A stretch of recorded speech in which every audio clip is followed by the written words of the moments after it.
कहानी शुरू होती है एक चरवाहे से जिसका नाम शरब था। उसके पास जायदाद के नाम पर सिर्फ 4 गायें ही थी। उसका कोई अपना परिवार न था। बचपन में ही उसके माता पिता की मृत्यु हो चुकी थी। इन गायों को चराना और उनका दूध बेचना ही उसका एकमात्र काम था। वो रोज गायों को चराने के लिए पास वाले जंगल में ले जाता। गायें अपने आप घास चरती रहती और शरब किसी पेड़ पर बैठकर आराम करता और इसी तरह से उसका समय बीत जाता था। एक दिन वो जंगल में गायें चरा रहा था और खुद एक पेड़ पर चढ़ बैठा। तब नजदीक में ही उसे एक बाघ के गरजने की आवाज सुनाई दी। उसने चौंक कर अपनी गायों की ओर देखा, मगर वहां पर एक अनोखा दृश्य देखकर वो चकित रह गया। शरब की 4 गायें एक बाघ को घेरकर उस पर अपने सींग मार रही थी। बाघ गायों से बचकर भागने की कोशिश कर रहा था, मगर गायों ने उसे भागने का मौका नहीं दिया और अंत में उसे मार डाला। इस दृश्य को देखकर शरब विस्मय में आ गया। शरब अपनी गायों की हिम्मत देखकर उन पर गर्व करने लगा। गायें फिर से अपना घास चरने लगी, मानो कुछ बीता ही ना हो। इसके थोड़े दिन बाद शरब के गांव में बरसात ना होने के कारण चारे के मैदान सूख गए। मवेशियों को चारा मिलना मुश्किल हो गया। चारे के अभाव में गायें दिन प्रतिदिन सूखने लगी। शरब से यह देखा ना गया। वह अपनी गायों को हाँक कर दूर के एक पहाड़ी प्रदेश में ले गया। वहां के मैदानों में चारों ओर हरियाली थी और घास ऊंची ऊंची उगी हुई थी। उसे इस बात का आश्चर्य हुआ कि इस घास को चरने के लिए क्या इस प्रदेश में गायें नहीं हैं। यही सोचते शरब एक कोस की दूरी पर स्थित एक गांव में जा पहुंचा। उसने उस गांव में अपना निवास बना लिया। उस गांव में मवेशियों की कोई कमी ना थी, पर सारे जानवर सूख कर कांटा हो गए थे। शरब की समझ में नहीं आ रहा था कि आखिर बात क्या है। शरब ने गांव के एक आदमी से पूछा, पहाड़ पर घास की भरमार है, लेकिन तुम्हारे गांव के जानवर इस तरह सूख कर कांटा हो गए हैं जैसे नदी में यात्रा करने वाला प्यास के मारे मर गया हो।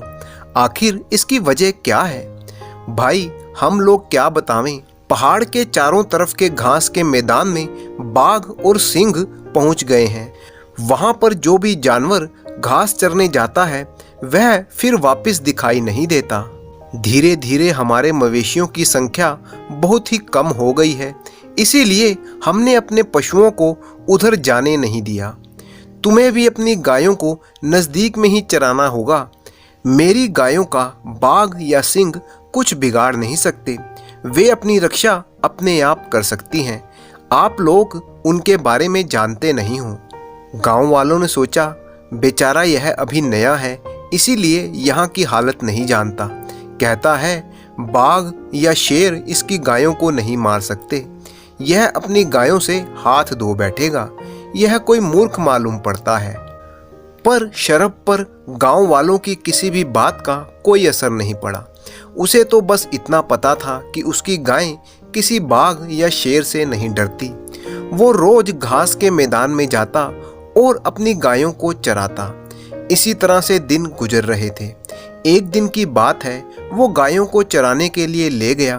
अपनी आदत के मुताबिक वो एक पेड़ पर चढ़कर आराम करने लगा। अच्छी खुराक मिलने के कारण शरब की गायें खूब मोटी ताजी हो गई थी।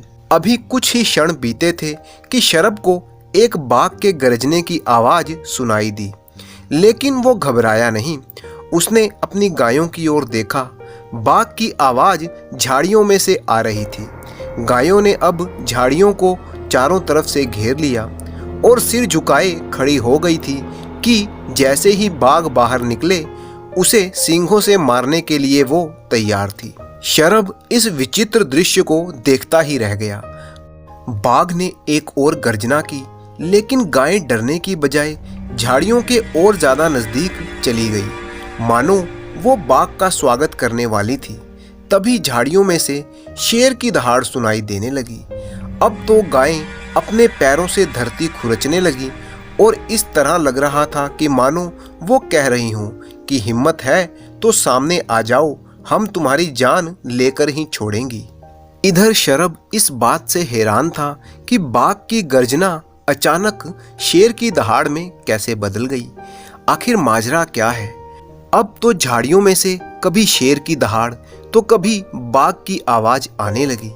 ऐसी भयंकर आवाजें सुनकर शरभ की गायें तो डरी नहीं, परंतु गांव में घास चरने वाले जानवर भड़क कर इधर उधर भागने लगे।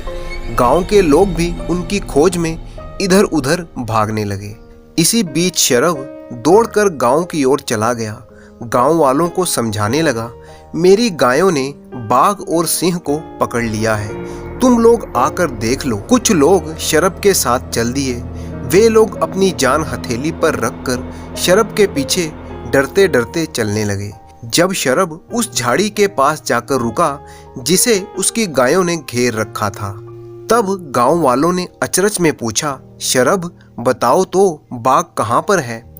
वह इतनी जल्दी ही थोड़ी बाहर निकलेगा, क्या मेरी गायें उसे चीर न डालेंगी? तुम लोग उस झाड़ी पर पत्थर फेंको। बाघ और सिंह जैसा गरजने वाला वो जानवर झाड़ी में से बाहर निकलेगा। जब कई लोग झाड़ियों पर पत्थर फेंकने लगे कि तभी कुछ क्षणों में ही एक आदमी खून से लथपथ बाहर निकला। वो गांव वालों के पास पहुंचकर उनके पैरों में गिरकर माफी मांगने लगा। सब लोग हैरान थे कि शेर की जगह एक आदमी कैसे बाहर आया, लेकिन उन्हें समझते देर ना लगी कि ये आदमी ही शेर और बाघ की आवाजें निकाल रहा था। असल में वो एक चोर था जिसका नाम गज सिंह था, जो ये सब कर रहा था। उसने कबूल किया कि वही बाघ और शेर का गर्जन करके गायों को डराकर पहाड़ी के उस पार भगा देता था, जहां उसके कुछ साथी उन्हें पकड़कर दूर के गांव में बेच आते थे। उसने बताया कि वो कई दिनों से ये काम कर रहा था, परंतु धीरे धीरे गांव वालों ने अपने जानवरों को इस तरफ चराना बंद कर दिया, तो वो बहुत ही परेशान हो गया। परंतु जब बहुत दिनों के बाद शरभ की मोटी ताजी गायों को देखा, तो उसने फिर से एक योजना बनाई और शरभ की गायों के आने से पहले ही इन झाड़ियों में आकर छिपकर बैठ गया और बाघ की आवाज निकालने लगा। परंतु उसे क्या मालूम था कि ये गायें तो बाघ से डरती ही नहीं, बल्कि उल्टा उन पर हमला कर देती है। इन गायों के डर से ही वो झाड़ियों में दुबक कर बैठ गया और पकड़ा गया। गांव वालों को जब ये सारा मामला पता चला कि ये चोर उनकी गायों को चुराता है, तो सब ने उसे पीट पीट कर अधमरा कर दिया और उसके साथियों को भी धर दबोचा और उन सब को कोतवाली भेज दिया गया। उस दिन से शरभ उस गांव का मुखिया बन गया। इसके बाद गांव के पशु पहाड़ के नीचे के मैदानों में घास चरकर खूब मोटे ताजे बन गए। अब गांव वाले बिना किसी डर के अपने जानवरों को वहां पर चराते थे और पूरा गांव एक खुशहाल गांव बन गया।